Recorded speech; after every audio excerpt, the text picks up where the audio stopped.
Es tiempo para el debate y la opinión en Ágora con Gabriel Andrade.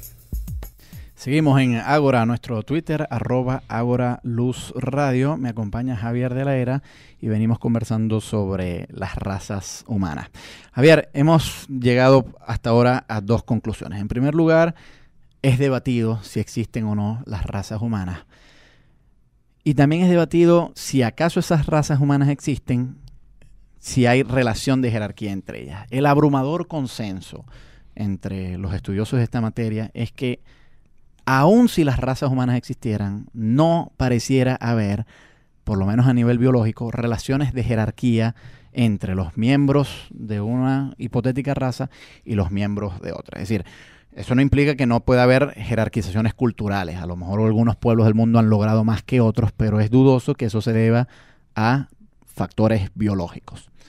Ahora, desde hace unos 20 o 30 años ha habido la idea de que ciertas razas, entre algunas personas, ¿no? Esta idea, ciertas razas tienen mayores niveles de inteligencia que otras.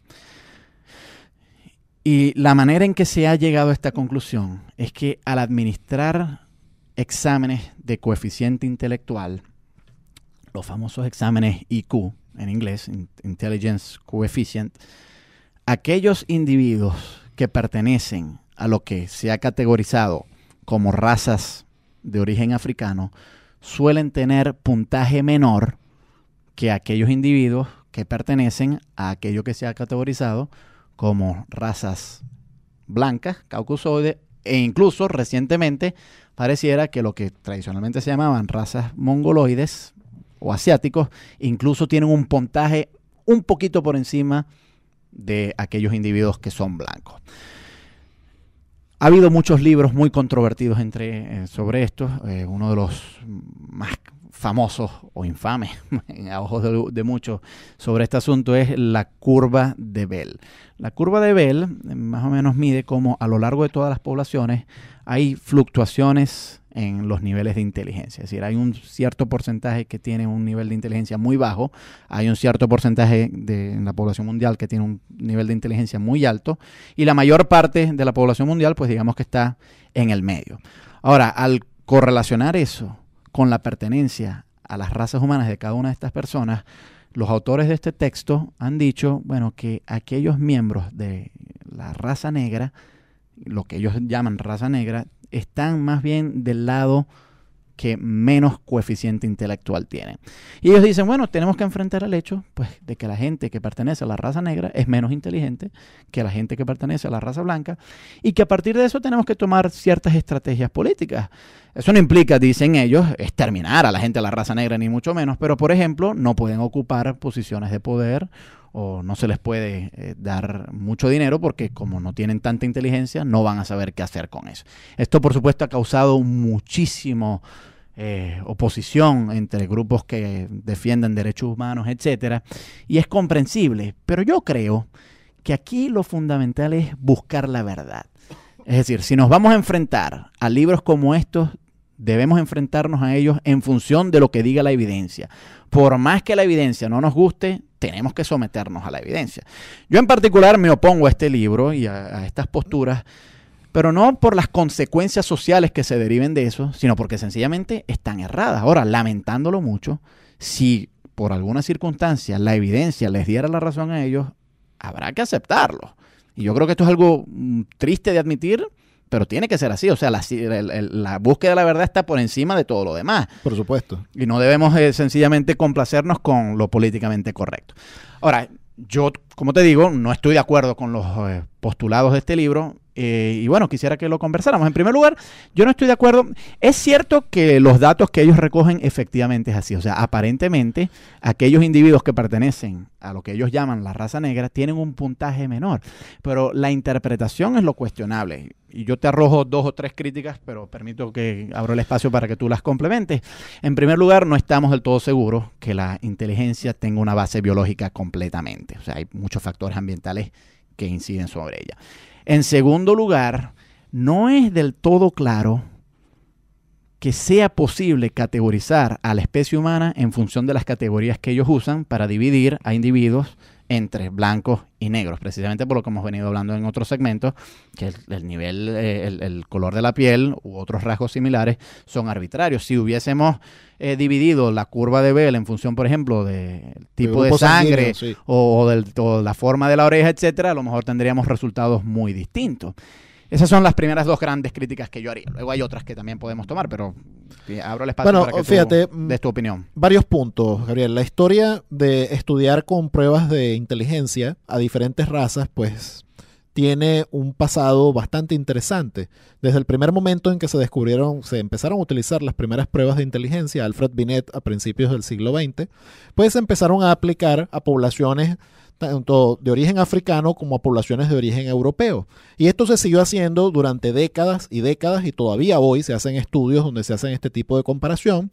Y yo le reconocería a los autores de la curva de Bell que el dato fáctico que ellos aportan es real. Y te voy a dar el número concreto. El número concreto que se encuentra después de analizar todas las comparaciones entre poblaciones caucásicas y poblaciones de origen africano es una diferencia de 15 puntos en el coeficiente intelectual. El coeficiente intelectual normal se considera entre 95 y 105. Usualmente hay un promedio para cada población que uno se está estudiando, y el promedio con que superan las poblaciones caucásicas a las poblaciones africanas negras es de 15 puntos sólidos en el mundo occidental, especialmente en América del Norte, donde se han hecho estos estudios. Porque si tú vas a África como tal, el resultado es aún más sorprendente. El CI promedio de la población africana es de 80. Para que tú te hagas idea de qué es esto, en clínica estamos hablando de un CI de 80, 75 o menos. Y estamos hablando de un CI de 80. Entonces, oye, estos son datos que son duros, estos son datos, como tú bien dices, uno no lo puede despreciar. Esos datos existen, o sea, existe una diferencia real. Ahora, lo que podemos nosotros criticar, y yo me uniría a ti en esta crítica, es la explicación que le demos a estos datos. Porque como tú bien señalabas, oye, no está muy claro ni siquiera qué es lo que miden las pruebas de inteligencia. Bueno, ese es un primer punto. Claro, porque además, y quiero complementar esto un momentico, las pruebas de inteligencia, por ejemplo, supongamos que miden muy bien la habilidad numérica, pero una persona puede tener una alta habilidad numérica y una baja inteligencia emocional, por ejemplo, o capacidad memorística, o viceversa también. A lo mejor una persona es muy buena para ser amigos, es muy hábil para escalar socialmente, etcétera, para ejercer influencia sobre los demás, pero resulta ser que no logra resolver un problema elemental de aritmética, por ejemplo. Entonces, claro, no es del todo claro qué es la inteligencia. Por supuesto, y no es del todo claro qué es en sí lo que están midiendo esas pruebas.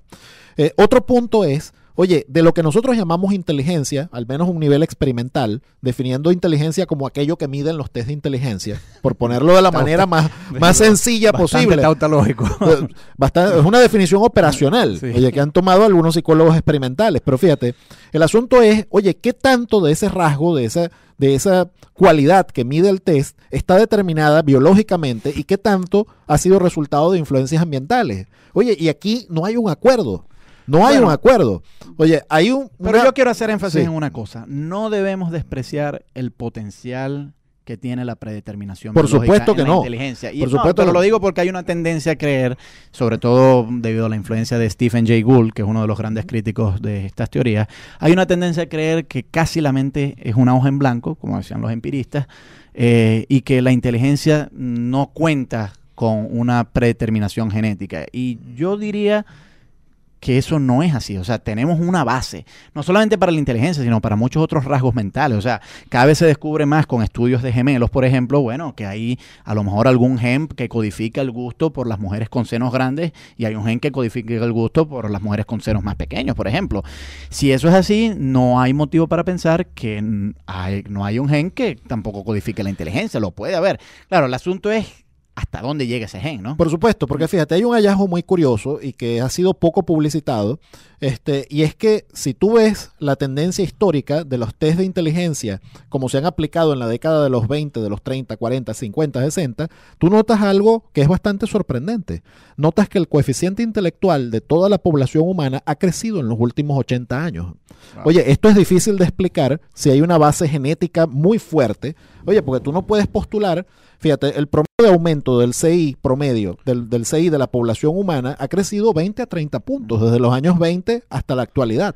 Entonces, oye... No, si y uno no podría decir que es por selección natural que los más... Oye, los menos apenas inteligentes 70 se han años, muerto, sí. apenas 70 años, es muy difícil plantear que ha habido una modificación genética, oye, partiendo del presupuesto de que la mayor variabilidad venga de origen genético, ¿no? Claro. Entonces, oye, esto da pie, oye, para tener un poquito de precaución cuando uno va a interpretar estos resultados de pruebas de inteligencia entre razas. Oye, porque los factores culturales, los factores ambientales, la oportunidad de educación, la oportunidad que haya tenido la persona, la experiencia temprana, oye, eso tiene una gran influencia. Incluso una persona que tenga una base genética excelente, que sea hijo de dos personas que tengan CI genial. Si esa persona vive en un ambiente deprivado de estimulación, vive en un ambiente con muchas dificultades, vive bajo estrés, no tiene una relación parental correcta, no tiene medios adecuados para desarrollar su potencial, esa persona puede ser bastante deficiente. Vamos a ir a escuchar un tema musical. Al regreso seguimos con este tema muy debatido pero apasionante, que es el de las razas humanas.